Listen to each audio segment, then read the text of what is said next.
si aad u ogaataan isla markaana aad ula xisaabtantaan xukuumadda federaalka Soomaaliya ayaan daawadayaal iyo dhageystayaal waxaan halkan idinkugu soo gudbinayaa barnaamij gaar ah oo naga hadli doona ama aan ku soo bandhigi doono waxyaabihii ugu muhiimsanaa ee u qabsoomay xukuumadda ra'iisul wasaare Xasan Cali Khayre muddadii 2 bilood ahayd.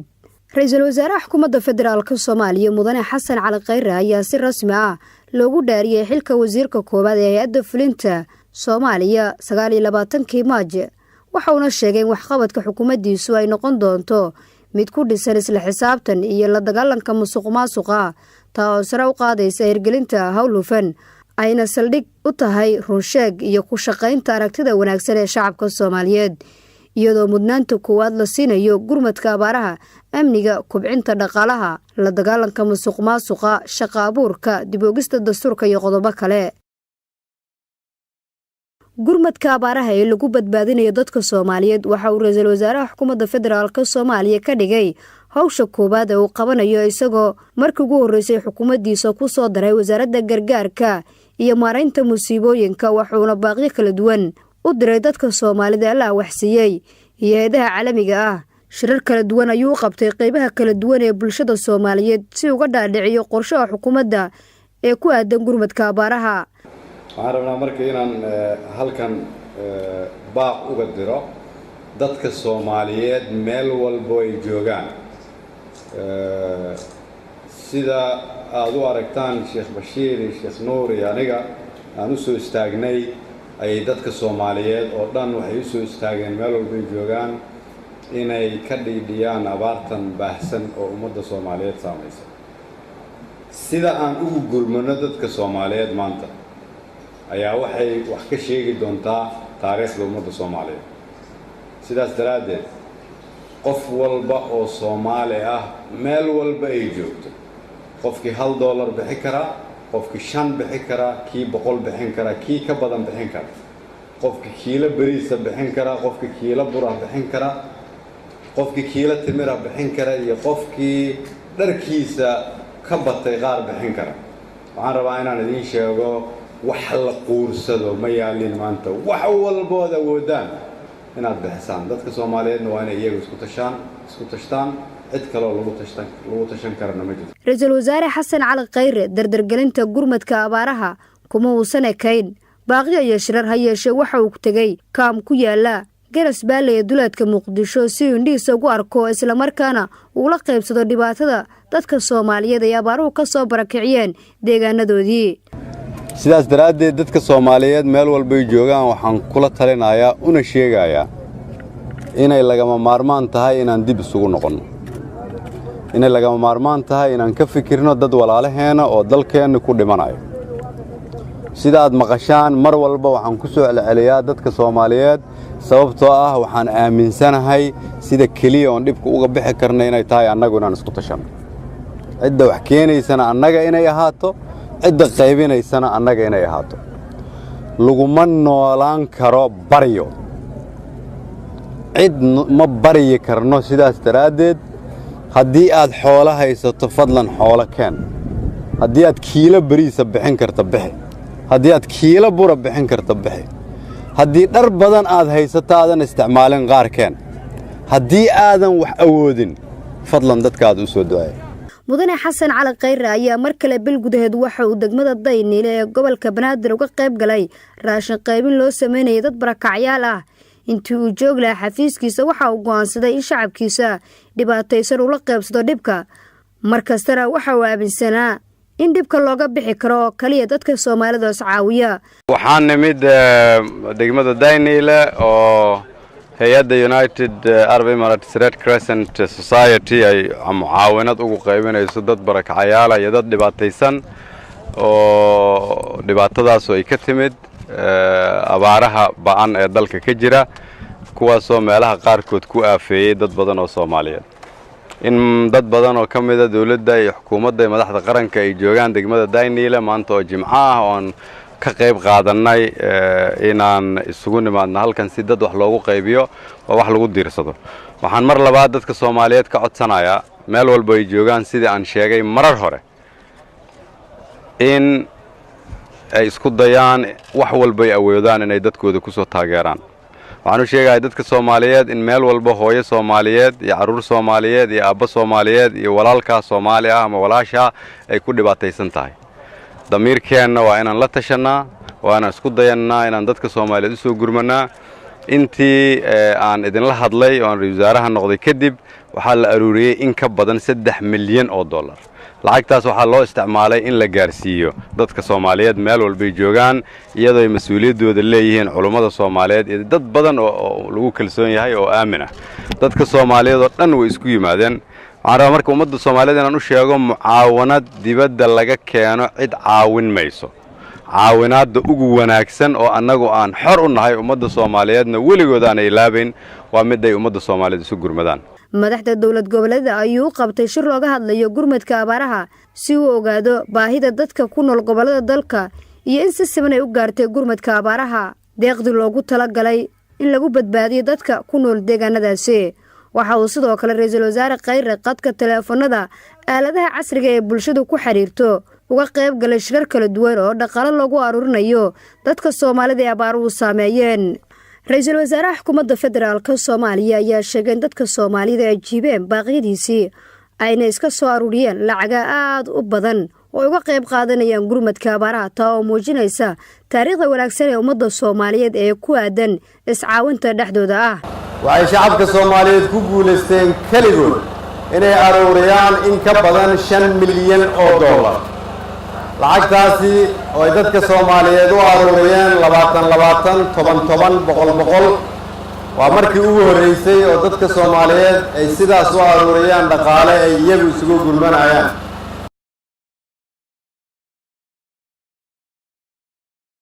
dawladdu waxay mudnaan gaar ah siinaysaa nabadaynta iyo xasilinta dalka oo sida halkudhiga iyo ilaalka dawladda aad ka garan kartaan ee nabad iyo nolol waxaana muddadii koobnayd ay hirgelisay xukuumaddu arrimo ay ka mid yihiin diyaarinta qorshaha amniga dalka iyadoo lala tashaday dawlad goboleedyada iyo baarlamaanka xukuumaddu waxay midaysay aragtiyadii kala duwanaa iyadoo la tashiyo la samaysay dhammaan cid walba ay qusaysay oo ay ku jiraan dawlad goboleedyada iyo hay'adaha amniga waxay dawladdu caalamka ku qancisay inay taageeraan qorshaha amniga waxayna markii ugu horeysay ay caalamka heshiis kula seexatay ay ku caawinayaan ciidanka xoogga si ay amniga dalka si buuxda ula wareegaan oo ay siiyaan tasiilaadka iyo hubkii ay geesiyaasheenu u baahan yihiin caalamka ayay ku qancisay in cunaqabataynta hubka ee saaran Soomaaliya laga qaado si ay u dhisato ciidan leh tayo qalab iyo awood la mid ah kuwa caalamka waxay dhaqan gelisay qorshaha amniga xasilinta Muqdisho taa oo ay golaha wasiiradu meel mariyeen si shacabka Soomaaliyeed u helaan ammaan iyo nabadgelyo la isku halayn karo oo caasimadda ay noqoto sidii barisamaadkii ahayd si loo xaqiijiyo dhaqangelinta qorshaha xasilinta amniga magaalada Muqdisho waxa uu ra'iisul wasaare Khayre booqasho dhiirigelina ugu tagay ciidamada isku dhafka ee loo diyaariyay xasilinta amniga caasimadda waxa uu u jeediyay hadal uu ku dhiirigelinayo inay shaqada loo igmaday laban waa idin salaamay kulligiin marka hore marka labaad runtii waxa aad farxad iigu ah inaan idin imaado aan idin soo salaamo arko xaaladda iyo duruufaha aad ku sugan tihiin marka koowaad waxaan idinkaga mahad celinayaa sida aad waddankiina uga difaacdaan cadowga waxaan idinkaga mahad celinayaa in aad naftiina u soo diyaarisaan inaad dalkiina u hurtaan qofka bini aadanka waxa ugu weyn oo bixin karo waa noloshiisa haddii aad aqbasheen noloshiina inaad u bixisaan dalkiina dalka iyo dadkuba abaal idinkaga hayaan waxaan aad uga xumahay kulligeen iyo dalkeenaba dhibaatada uu ku sugan yahay laakiin dal walba oo dhibaata soo marta waxaa dhibaatada ka bixiya rag iyo dumar maantana ummadda Soomaaliyeed waxa ay ka filayaan inay xoreeyaan waa idinka howlgalka ugu horeeyay ayay sameeyeen ciidamadaasi la isku dhafay waxayna ku soo qabteen hub iyo aalado kale oo ciidan kuwa lagu qalqalgelinaya amniga caasimadda iyadoo Muqdisho inta badan uu ka hirgalay fulinta go'aankii golaha wasiirada markale ayuu ra'iisul wasaaraha dalku booqasho mahadcelin iyo niyad dhis ugu tagay ciidankaasi sameeyay howlgalka guuleystay inaan la wada karin hub sharci darro ah in la wadan karo hubka ay xukuumadda iyo dawladdu astaamaysay kaliya iyo in hubka gacanta ugu jira dadka aan xaqa u lahayn inay hub haystaan oo sharci darada ku haysta ay dowladdu gacanta ku soo dhigto. go-aankii golaha wasiirada waxaa ka mid ahayd in ciidamada xoogga dalka laga saaro gudaha magaalada muqdisho islamarkaana la geeyo gobolada, waxaana muqdisho laga aruuriyey ciidamo badan oo hadda loo diyaarinayo howlgal lagu ciribtirayo maleeshiyaadka nabadiidka al-shabaab. ra-iisul wasaaraha xukuumadda federaalk Soomaaliya mudane xasan cali khayre ayaa ku booqday ciidankaasi saldhigga Balidoogle si uu ogaado xaaladooda nololeed iyo siday ugu diyaar garoobeen dagaalka ka dhanka argagixisada al-shabaab. isagoo ciidanka la hadlayana waxa uu yiri xukuumaddu waxay idiin ballan qaadaysaa in bil walba marka ay dhammaato aad heshaan mushaarkiin. waxaan rabaa inaad ogaatiin si aad u heshiin in la sugo duruufihiinoo idil waa inaan nabadgelyada dalka wax ka qabannaa.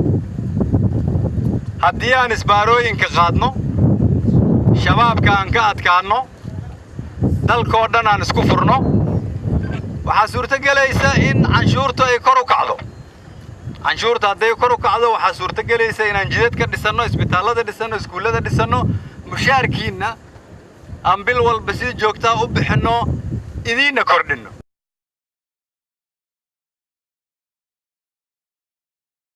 xukuumadda Soomaaliya ayaa sare u qaaday maamulka maaliyadda taa oo keentay ama sababtay shaqaalaha dawladda iyo ciidanka qalabka sida ay si joogto ah u helaan mushaarkooda kadib markii dib u habeyn weyn lagu sameeyey goobaha ilaha dhaqaalaha dawladda. ra-iisul wasaaraha xukuumadda federaalk Soomaaliya iyo xukuumaddiisa waxay isbeddello waaweyn ku sameeyeen maamulada dekedda, garoonka diyaaradaha, taa oo keentay in dawladda ay lacago badan uga soo xaroodaan muddo yar gudaheed, taa oo aan horay qasnada dawladda ugu dhici jirin. tan oo tusaale ah isbeddelka maamulka oo horseeday joojinta musuqmaasuqa. waxaan ku guulaysanay inaan oogno albaabo badan oo u furnaa dawlad xumo iyo musuqmaasuq. waxaan kor u kacay dakhligii soo geli jiray dawladda.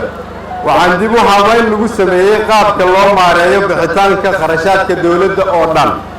waxaan bilownay inaan ka shaqayno sidii la isugu keeni lahaa khubaro nagala shaqaysa kobcinta dhaqaalaha dalka oo dhan. xukuumadda oo ka duulaysa la dagaalanka musuqmaasuqa ayaa soo qabatay ama soo xirtay askar gaaraysa 11 askari oo isbaaro sharci darro ah u tiilay waddada isku xirta Muqdisho, Afgooye iyo Marko. suuqa Bakaaraha ayaa laga soo qabtay 2 sargaal oo canshuur sharci darro ah ka aruunaysay ganacsada Soomaaliyeed. waxaan qaadnay jidgooyooyin badan oo shacabka lagu dhibaateyn jiray.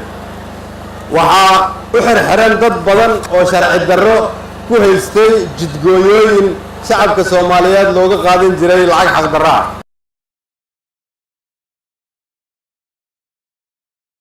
ra-iisul wasaaraha xukuumadda federaalk Soomaaliya mudane xasan cali khayre ayaa hormuud u noqday isla xisaabtan furfuran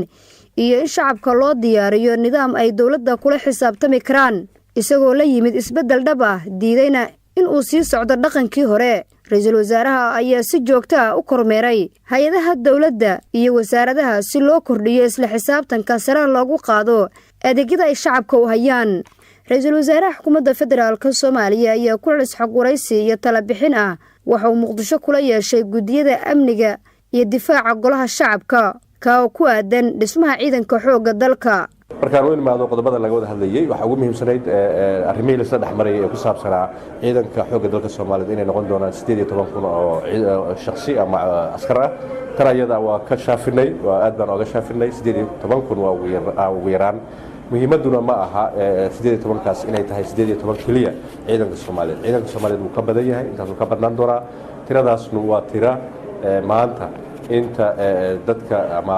hay'adaha ama dawladaha aan xiriirka la leenahay ay ayagu yiraahdeen awood baan u leenahay inay ka caawino. dawladda Soomaaliya waxay haddaba bixisaa in ka badan 24,000 ciidan ah oo ciidanka federaalka ah mushaarkoodii. marka taas waxay ku tusaysaa in dawladdu ay awood u leedahay in arrimaha ciidanku ay hogaamiso, gacantana ku hayso, dhaqaalahoodana ay bixiso. marka taas waanu ka shaka bixinay, waanu ka shaafinay. tan xigtoo labaad waa qaab dhismeedka iyo arrimaheeda ay noqonayso. qaab dhismeedka isku dhafka ciidan iyo ciidamada xoogga dalka Soomaaliyeed ee noqon doona maxaa la oran jiray iyo ciidamada gaarka u tababaran ama commandosta. intuba waa ciidamada ismahooda lagu guda jiro oo noqon doona ciidamo aad u wada shaqayn doona oo dowladda federaalka hoos yimaada. Ra'iisul Wasaare Khayre ayaa jaangooyay waqtiga shaqagelista iyo ka bixista ee xubnaha golaha wasiirada iyo shaqaalaha dowladda oo lafdhabar u ah shaqada dowladda si lagula xisaabtamo waqtiga ay shaqeeyaan. Si looga dhabeeyo isla xisaabtanka ayuu Ra'iisul Wasaaraha Xukuumadda Federaalka Soomaaliya waxa kulamo kafool ah la yeeshay xubnaha golaha wasiirada ka oo ku saabsan in wasiir kasta uu soo gudbiyo qorshe howleedka wasaaraddiisa si lagula xisaabtamo iyo sida uu diyaariyay xalinta caqabadaha ka jira wasaaradahooda. muddo 2 maalin ayuu socday waxaana ahmiyadda isla xisaabtankaasi ka warbixiyay wasiiru dawladda xafiiska Ra'iisul Wasaaraha Mudane Cabdullaahi Xamuud. boqolka maalmood markuu dhamaado hadda waxaan nahay meel dhaxal hadda joogna marka boqolka maalmood dhamaatay sidoo kale hadana sidaan oo kala dhacaysa waa la soo yeeri doona marka wasiirro waxa jiri doona oo howli loo igmaday ama ay soo bandhigeen ka gudbi doona oo kadibna sameyn doona kii sanadlaha ah wasiirro waxa jiri doonaan u baahnaan doona xoogaa yar in laga caawino ama caqabado ay jiraan oo u baahan in wada tashi golaha ahaan laga sameeyo si wixii loo furfuro kaas markuu dhamaadana waxaan u gudbaynaa kii 2 sano ah kii 3 sano ilan waqtiga uu madaxweynaha mandatekiisu uu yahay waa 4 sanadood anagana waxaan ku talagaleynaa horta inay shaqooyinka ay socon doonaan mandateku madaxweynaha ku socdo marka anaga asaka xukuumad ahaan waxaan ku sii talagaleynaa ahamiyadda uu madaxweynaha saarayo diiradda saarayo xagga amniga xagga kobcinta dhaqaalaha xagga shaqo abuurka dhalinyarada xagga kaabayaasha dhaqaalaha la soo celinayo waxaas oo dhan waxay ka mid yihiin waxyaalaha hadda aan ka hadlayno oo u baahan inay wasaaradaha dhan wada shaqeeyaan si loo wada gaaro. xukuumaddu waxa ay bilowday markii ugu horeysay inay la xisaabtanto waxyaabaha ay dalka ka qabtaan hay'adaha shisheeye ama ajnabiga ah taa oo dhaqan cusub oo ay la timid xukuumadda Ra'iisul Wasaare Khayre. Ra'iisul Wasaare Xasan Cali Khayre oo ka duulaya isla xisaabtanka lagu sameynayo hay'adaha caalamiga ayaa sidoo kale kulan muhiim ah la yeeshay wakiilada beesha caalamka ee jooga Soomaaliya si uu ogaado isla markaana u faro in dawladda Soomaaliya ay ka go'an tahay isla xisaabtan isla markaana barnaamijyada ama mashaariicda horumarineed ee dalka ka fulinayaan ay ku salayaan baahida dadka Soomaaliyeed. wuxuuna ahaa shir runtii Ra'iisul Wasaaruhu ku doonayay in muxuu ahaa ayagana u muujiyo u mahad celiyo dadaalka ay shacabku u hayaan kana codsado in dadaalkaas uu noqdo mid shacabku wax tari kara. Ra'iisul Wasaaruhu wuxuu aad ugu cadeeyay uguna celceliyay beesha caalamku in waqtigii isla xisaabtanka ay dawladda diyaar u tahay madaxweynaha oo isaga la xisaabtamayo isaga oo golihiisa wasiirada wasiir ula xisaabtamayo dhammaan wasiiraduna la xisaabtami doonaan dawladaha oo dhaqankii hore uu bedelay sidaas darteed wuxuu aad iyo aad ugu celceliyay ka codsaday in Soomaaliya diyaarta in la xisaabtamo shacabka Soomaaliyeed iyo dawladdan ay rabaan in beesha caalamka la xisaabtamo oo shilin kasta ay bixinayaan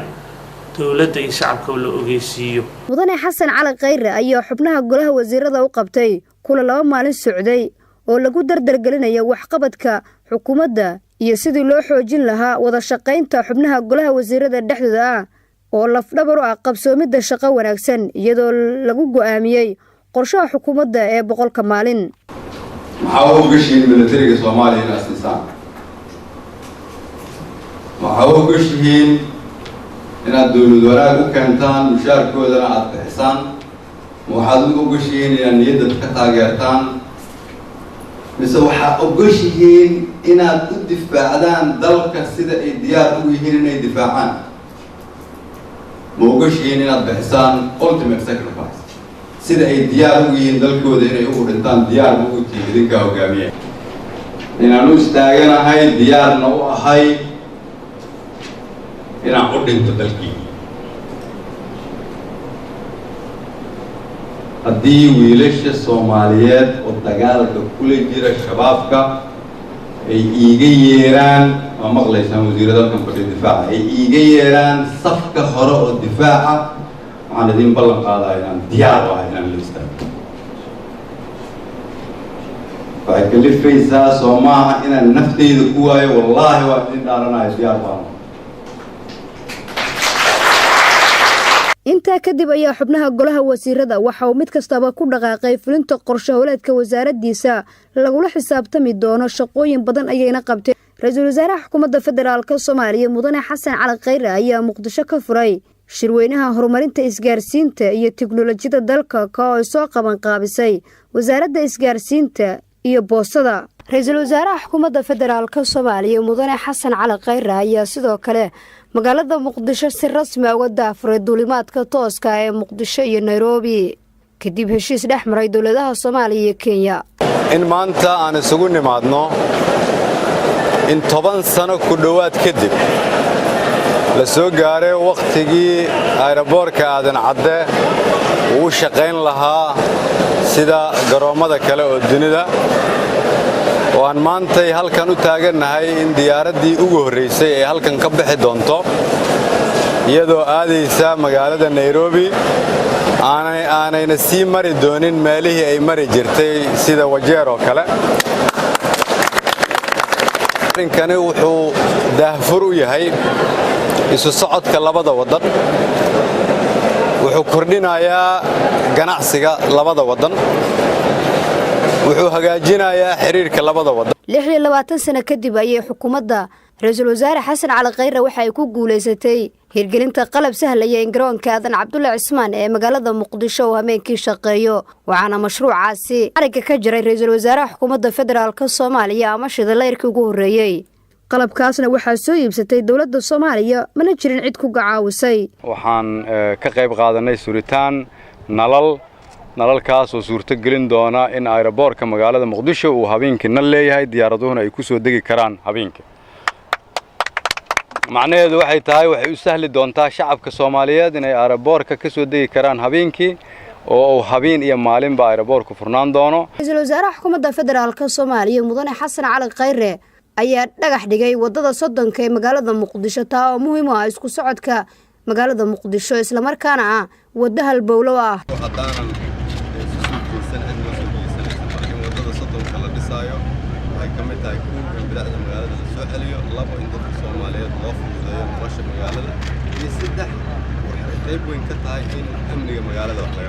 dowladda Soomaaliya iyo midowga Yurub ayaa magaalada Muqdisho ku kala saxiixday heshiis ku saabsan in midowga Yurub ay Soomaaliya ka hirgeliso mashaariic ku saabsan horumarinta dhaqaalaha iyo dawlad wanaagga. waxaana goobjoog ka ah Ra'iisul Wasaare Xasan Cali Khayre. Ra'iisul Wasaare Khayre ayaa Muqdisho ka furay shir looga arinsanayo diyaarinta siyaasadaha dhalinyarada iyo isboortiga ka soo qaban qaabisay wasaaradda dhalinyarada iyo ciyaaraha waxa uu ka jeediyay hadal aad u qiimo badan oo soo jeetay dhalinyarada Soomaaliyeed.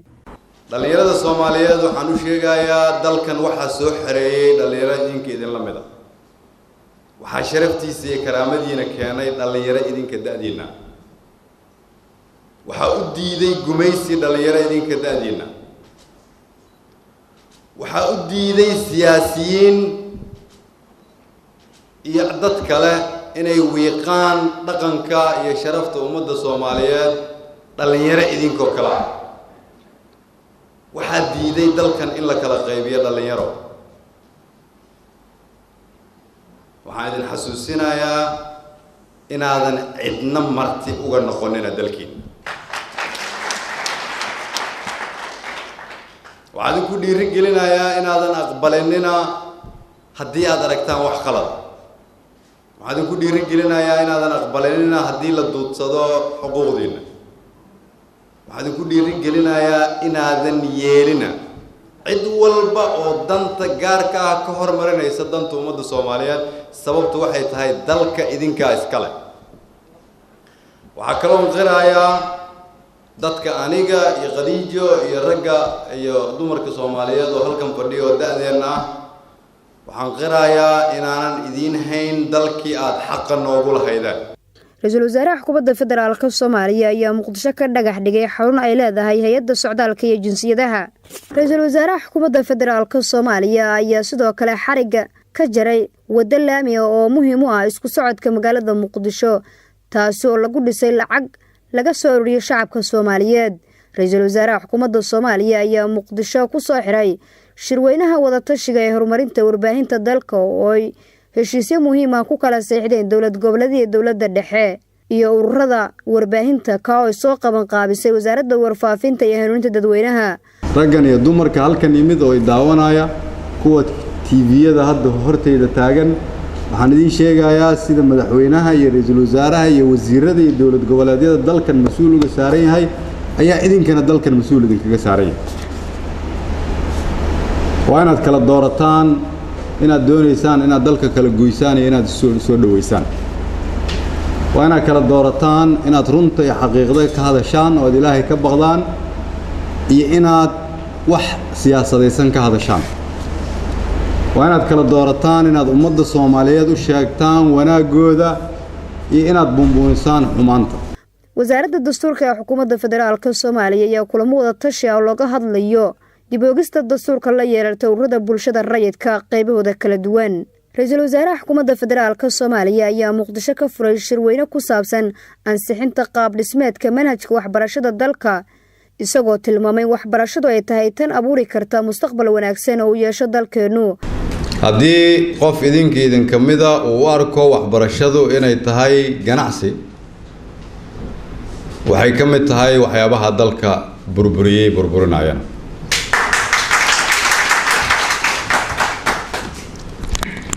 haddii qof idin kamida uu u maleeyo in dalkan dhibaatada haysata looga saari karo in wasiiro la magacaabo, in wasaaradda maaliyaddu ay dhisan tahay, in ra'iisul wasaare uu joogo, waxaan idinka codsan lahaa inaad idin fikirtaan. dalkan dhibka waxaa looga saari karaa keliya in lagu dadaalo ubadkiisa. waxaan rabaa maanta inaad idiin sheego,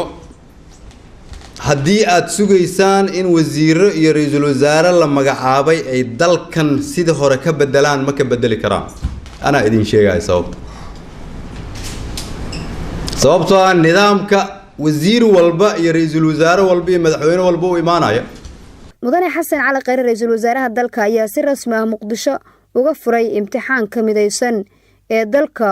oo sanadkan ay galayeen in ka badan 23,000 oo arday kuwa oo dhameeyay sanadkani dugsiyada sare ee dalka. waxaana imtixaankaasi soo qabanqaabisay ama diyaarisay wasaaradda waxbarashada Soomaaliya.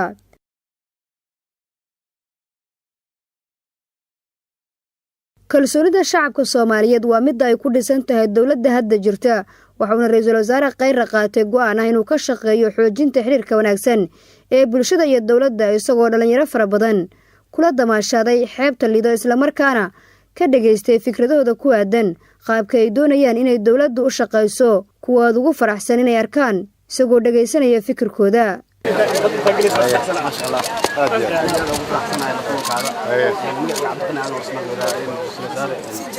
ما شاء الله وحواي dadku waa wada qeyrasnay si loo farxo ايوه maxaa qabataadi hadda? aniga arday ahay medicine bartaa. ma sha Allah dhakhtar aan noqonay. dalkaada aad u caawin doonta insha Allah. shirka ka sanad internship class mise marka aad ugu faraxsanahay kulankaada. Soomaali haddaan nahay maanta halka xanuun ugu weyn oo haysto waxaa waaye dadka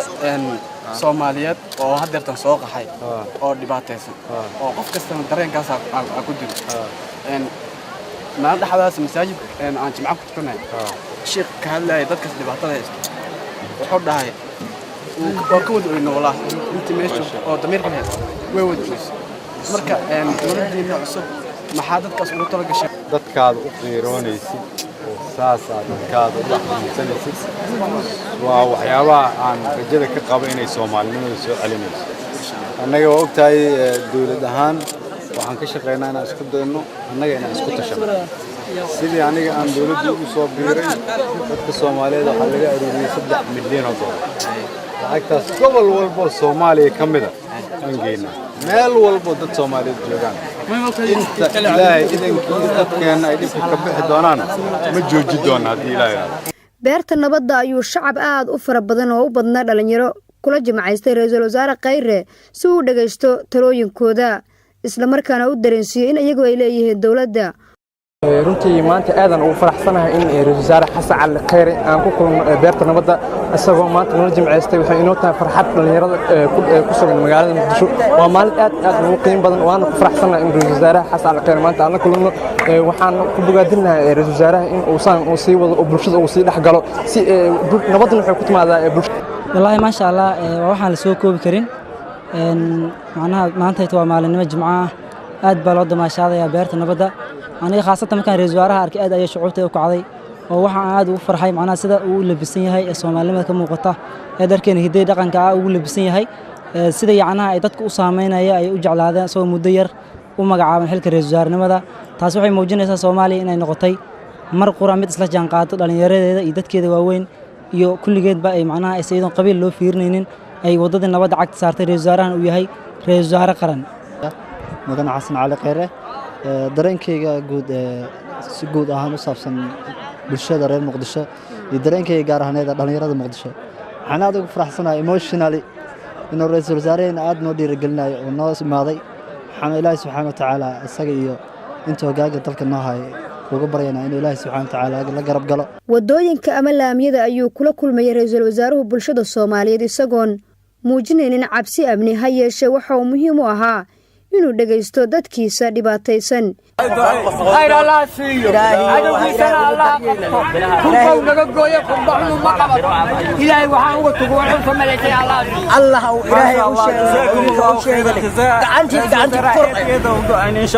isbitaalada ku yaala magaalada Muqdisho ayuu booqashooyin kala duwan ugu tagay dad Soomaaliyeed oo qaba dhaawacyo kala duwan si uu shacabka ula qaybsado marxalad kasta oo ay ku sugan yihiin dhibaato iyo farxadba soo salaanay dad badan oo Soomaaliyeed oo xanuunsan oo uu ka mid yahay wasiirkii dekedaha Nuur Faarax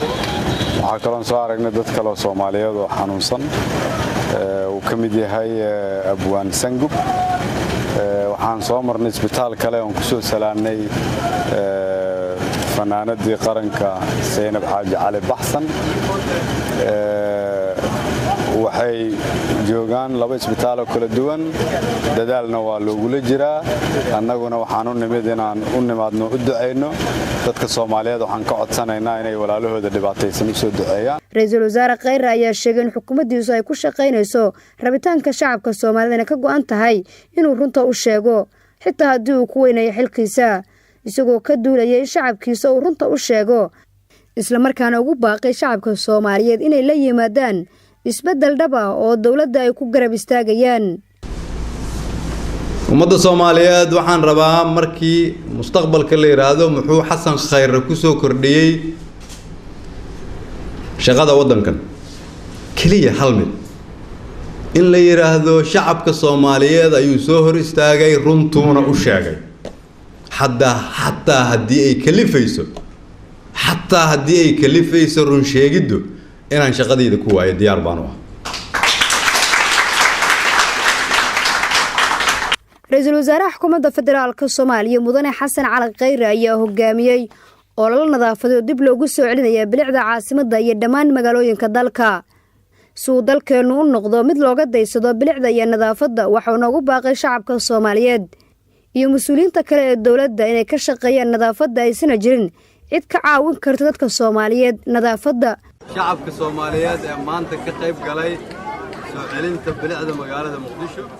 waxaan mahad celinayaa wasiirada iyo shaqaalaha wasaaradaha kala duwan oo kulligood maanta u soo labistay xildhibaanada senatarada u soo labistay inay nadiifiyaan shaqaalaha wasaaradaha oo dhan maanta waxay ka shaqeynayaan shaqaalaha walba inay nadiifiyaan wasaaradahooda madaxtooyada shaqaalaha ka shaqeeya xafiiska wasaaraha xafiiska madaxweynaha kulligood iyaguna waxay ka shaqeynayeen inay nadiifiyaan xafiisyadooda haddii aad aragtaan magaalada Muqdisho siday u taal dhammaan shacabka Soomaaliyeed way og yihiin inay ka jirto nadaafad darro aad u badan haddii annagu aan dalkeena nadaafadiisa ka shaqeyn weyno cid nooga shaqeynaysa marka adduunyada kama sugi karno inay qashinka jidadkeena yaalla naga qaadaan